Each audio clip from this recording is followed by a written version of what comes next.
Today we will talk about chronic gastritis. Chronic gastritis is a chronic inflammation of the stomach mucosa, and the most common cause, the most important cause of chronic gastritis is infection with H. pylori. So how does H. pylori cause chronic gastritis? It basically causes an enteral gastritis, and there are four main virulence factors which are used by it. The first is known as flagellum, which helps it to be motile in the mucus, which is overlying the foveolar epithelial cells that are lining the stomach wall. The second one is adhesins, which help in the attachment of this H. pylori bacterium to the foveolar epithelial cells. Second one is urease, an enzyme which breaks down urea into ammonium ions. And ammonium ions, basically what they do is that they raise the pH of the stomach and helps in, and ammonium basically helps in the survival of the bacterium by raising the pH. The fourth factor is known as cytotoxin associated gene A, also known as CAG-A gene, which helps in the progression of the disease process.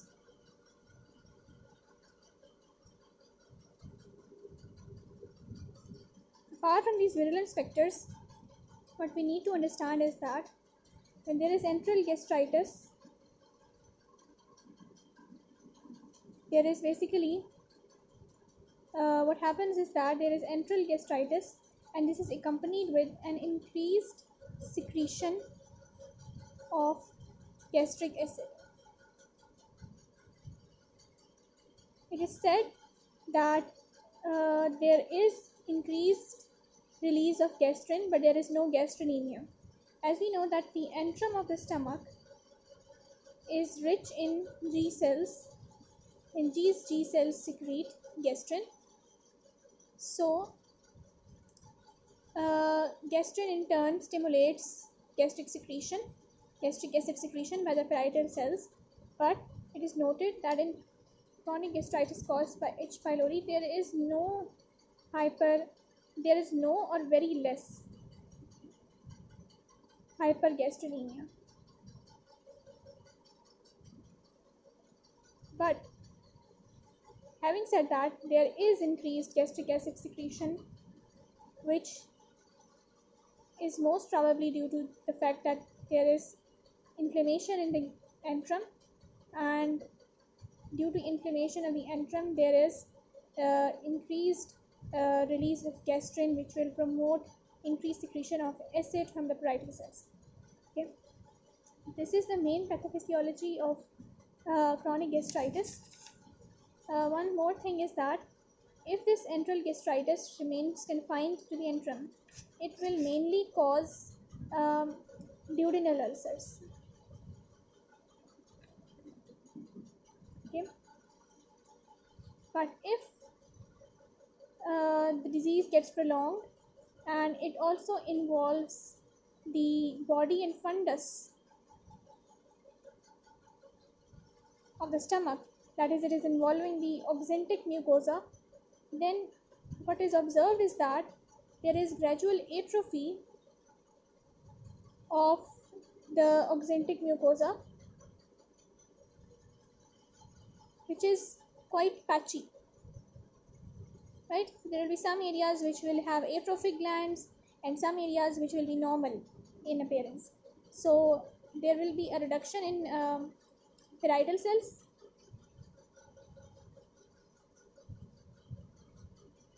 and there will be an increased chance of adenocarcinoma of the stomach if this happens. Okay. Apart from this, thing is that there are certain host defenses, right? There are certain not host defenses, there are certain host factors which also play a role in causation of chronic gastritis.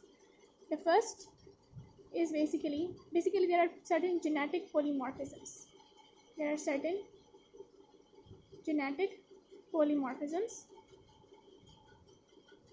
which make the individual susceptible to chronic gastritis. The first is an increase in the expression of pro-inflammatory cytokines, which include tumor necrosis factor and interleukin 1 beta. The second is a decrease in the expression of anti-inflammatory cytokines such as interleukin 10. So there is a complex interplay of certain host factors, certain defensive factors, and certain microbial virulence factors which play a role in causation of chronic gastritis. Now next we will discuss the risk factors which are associated with chronic gastritis due to H. pylori. Number 1 is poverty, reduced sanitation or poor sanitation. Third is illiteracy, lack of awareness, and rural areas and African Americans, they're more susceptible. Likewise, Mexican Americans are also more susceptible. Now, then we will talk about the clinical features. It usually presents with nausea, vomiting, abdominal pain, or fourth, heartburn. These are the clinical features. Next, we will talk about the morphology. So, in chronic gastritis, that is the H. pylori gastritis, we basically perform an enteral biopsy to study its morphology. Enteral biopsy. The reason is that H. pylori preferentially infects the antrum. Less commonly, it can also affect the cardia, but usually it's the antrum. So the enteral biopsy is important. Grossly, on enteral biopsy, we can see that the affected enteral mucosa is erythematous and is coarse in appearance. Histologically, we will see in the biopsy that there will be presence of H. pylori bacteria, which can be demonstrated by special stains, such as and one example of a special stain which is used for this purpose is Wharton starry silver stain. These H. pylori bacteria will have the appearance of spiral shaped or curved bacilli, which will be present concentrated in the mucus layer overlying the gastric epithelium, right? Microscopic morphology. Now, in the antrum, you will see that the lamina propria will have an inflammatory infiltrate, that was inflammatory infiltrate consisting of neutrophils And many of these neutrophils will also extend beyond the basement membrane to reach surface epithelium. Okay, so there will be epithelial neutrophils. There is accumulation of neutrophils in the epithelium. This is what we call as intraepithelial neutrophils. Also, there is accumulation of plasma cells in the lamina propria. So, intraepithelial cells plus subepithelial plasma cells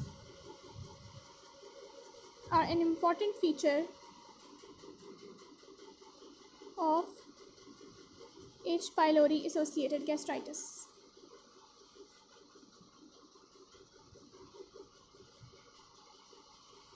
Okay. Apart from this, what other features we can see? We can see lymphocytes, which will be forming lymphoid aggregates. We can also see certain macrophages. So there will be basically an inflammatory infiltrate in the mucosa which will be affected. And like I said, if the mucosal inflammation involves the fundus in the body, then there will be patchy atrophy of the fundus and the body of the stomach that can predispose the individual to development of adenocarcinoma.